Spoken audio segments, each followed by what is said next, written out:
ईरानी truck के काफिले पर हमले से जुड़ी ये अहम खबर है। लेबनान के हिजबुल्लाह ग्रुप को मदद पहुंचाने का शक, ईरानी ट्रक के जरिए हथियार पहुंचाने का शक, सीरिया के रास्ते ईरान हिजबुल्लाह को मदद पहुंचा रहा है। लेबनान का आतंकी संगठन है हिजबुल्लाह ग्रुप और हिजबुल्लाह को मदद पहुंचाने की बात सामने आ रही है। इसका शक था और शायद यही वजह है कि ये हमला हुआ है। यानी कि जिस मोटिव की हम बात कर रहे थे कि किसी भी अटैक के पीछे क्या मोटिव हो सकता है, एक बड़ी वजह सामने ये भी आ रही है, ये भी बताया जा रहा है सोर्सेस के हवाले के हिजबुल्लाह को मदद पहुंचाने का शक था लेबनान के हिजबुल्लाह ग्रुप पर।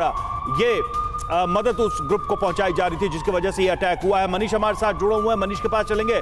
मनीष, हिजबुल्लाह का नाम फिर सामने आ रहा है और हिजबुल्लाह का नाम आने का मतलब ही है कि सीधे सीधे इजराइल पर शक जाना। बिल्कुल, देखिए, क्योंकि वो जो टेरिटरी है अबू कमाल बॉर्डर पॉइंट का इलाका जहां पर ये जूस और आइसक्रीम शॉप चलाते हैं और हर महीने 3 लाख तक कमाते हैं। आपको शुरू करना है, इनसे सीखना है तो फ्रीडम ऐप को अभी डाउनलोड कीजिए। कि आईआरजीसी के ट्रकों के काफिले पर हमला हुआ या फिर जहां पर कहे जा रहे हैं कि वहां ईरानियन कमांडर्स की मीटिंग हो रही थी, वो सब हिजबुल्लाह के नियंत्रण में है। और वैसी स्थिति पर उस जगह पर हमला होने का साफ तौर पर मतलब ये है कि वही बात जो हम लोग कह रहे थे कि मोटे तौर पर दिख तो यही रहा है कि जो स्वाभाविक तौर पर दिख रहा है। हालांकि ये अलग बात है कि अभी तक आईआरजीसी या ईरान ने ना इजराइल का नाम लिया या ना किसी ने इजराइल का नाम आधिकारिक तौर पर लिया है, लेकिन सबसे पहला जो संदेह है वो इजरायली ताकतों पर जाती है कि ये इस हमले को कम से कम वहां से जरूर मदद मिली होगी। लेकिन आप ये भी देखिए कि सर, इसका प्रोबेबल रिएक्शन अब क्या आप देखते हैं? अब ये अटैक हो चुका है, उसके रीजंस भी बताए जा रहे हैं, तो एक प्रोबेबल इसका रिएक्शन ईरान की तरफ से क्या होगा? देखिए, पहले तो एक चीज हमें समझनी पड़ेगी। मिडिल ईस्ट के अंदर अगर इजराइल के साथ आर्म्ड कॉन्फ्लिक्ट में किसी ने अभी तक थोड़ा बहुत सक्सेस हासिल किया है वो हिजबुल्लाह है।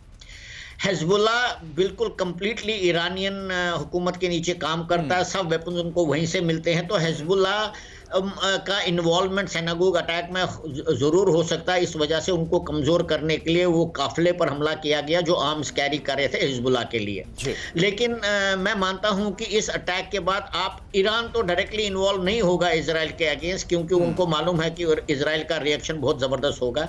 तो इसमें सीरिया में जो ग्रुप्स हैं और हिजबुल्लाह, क्योंकि सीरिया आपको मालूम है ईरान का कोलिशन पार्टनर है, बहुत ही बड़ी अलायंस है उनकी, क्योंकि दोनों शिया देश हैं और हिजबुल्लाह भी शिया हैं और उन्होंने ईरान के साथ गठजोड़ किया हुआ है। सब उनको वहीं से मिलता है, फाइनेंस मिलता है, ट्रेनिंग मिलती है, वेपन्स मिलते हैं, मिसाइल्स मिलते हैं। तो अभी रिएक्शन मैं एक्सपेक्ट करता हूं कि हिजबुल्लाह की तरफ से होगा, क्योंकि एक वो संगठन एक रेगुलर आर्मी नहीं है, एक टेररिस्ट ग्रुप ऑर्गेनाइजेशन है। गुरिल्ला वॉरफेयर में वही इसका इजराइल से बदला लेने की कोशिश करेंगे। ईरान डायरेक्टली इन्वॉल्व होता हुआ आपको कर्नल तेज टिक्कू नजर नहीं आ रहा। लेकिन पूर्णिमा नाथ जी, मेरा सवाल आपसे, देखिए कल भी जो मिडनाइट स्ट्राइक हुई और आज भी जो मिडनाइट स्ट्राइक की गई है ईरान के ट्रकों पर, इसके बाद हम यहां स्टूडियो बैठकर कल से लगातार इस बात को लेकर अंदेशा जाहिर करें और अब तो देखिए जो बात सामने आ रही है वो हिजबुल्लाह को क्योंकि मदद पहुंचाई जा रही थी और डायरेक्ट इंडिकेशन इजराइल की तरफ से।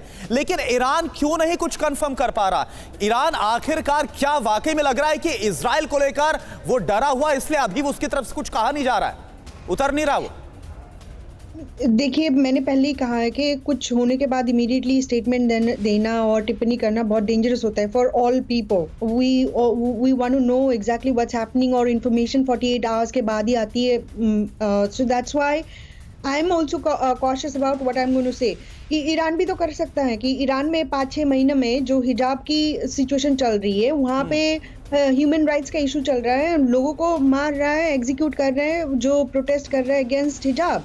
अभी उनको डिस्ट्रैक्ट करने के लिए भी तो कुछ कर सकता है कि नहीं। लेकिन पूर्णिमा नाथ जी, महसा अमीनी का जो पूरा केस हुआ उसके बाद जो हम देख रहे हैं अनरेस्ट देख रहे हैं, लेकिन इस अनरेस्ट में आईआरजीसी के ट्रकों पर तो हमला नहीं करेगा ईरान। इस अनरेस्ट में अपने ही ड्रोन प्रोडक्शन यूनिट पर हमला नहीं करेगा, ऑयल रिफाइनरीज पर तो हमला नहीं करेगा ना पूर्णिमा जी? डिस्ट्रैक्शन के लिए कुछ भी कर सकते हैं ना, थोड़ा बहुत लॉस ले लिया और डिस्ट्रैक्ट कर दिया, कह रहे कि इजराइल पीछे है और सीरिया की मीडिया बता रहे कि इसका विश्वास करोगे? इंफॉर्मेशन गलत भी तो हो सकता है और ये एजेंडा भी तो हो सकता है। ये अच्छा पॉइंट आपने रेज किया कि जो ईरान के अंदर एक अनरेस्ट है, कर्नल तेज टिक्कू, जो अनरेस्ट है क्या वाकई में उससे डाइवर्ट करने की ये कोशिश हो सकती? और इसमें अगर मैं एक क्वेश्चन और जोड़ दूं कि जो वॉर ऑन टेरर है, अगर हिजबुल्लाह की बात आ जाती है तो एक लेजिटिमेट यानी कि मान्यता प्राप्त कारण इजराइल के पास हमेशा रहेगा कि हम तो आतंकवादियों पर हमला कर रहे हैं, उनको जो रिसोर्स दे रहा है हम उस पर हमला कर रहे हैं। नहीं, इजराइल ने तो कई बार लेबनान के ऊपर जहां पर हिजबुल्लाह के ठिकाने हैं उन पर हमला किया, बल्कि कई बार तो ऑल आउट वॉर भी हुआ। और ये स्थिति जो बन रही है अभी, मेरे ख्याल से ऐसा भी हो सकता है कि इजराइल अपने आर्मर्ड ट्रूप्स को भेजकर हिजबुल्लाह के ठिकानों को बर्बाद करे। लेकिन मैं इस एक और सवाल आपने पूछा था, देखिए ईरान अभी तक एक्सेप्ट क्यों नहीं करा? उनको मालूम है कि रेवोल्यूशनरी गार्ड के ट्रक्स के हमला तो इजराइल नहीं किया है, उनको मालूम है कि न्यूक्लियर फैसिलिटीज के ऊपर कल रात को जो हमला हुआ वो भी इजराइल ने किया, लेकिन वो पब्लिकली उसको एक्सेप्ट नहीं करेंगे क्योंकि बहुत बड़ा फेलियर है।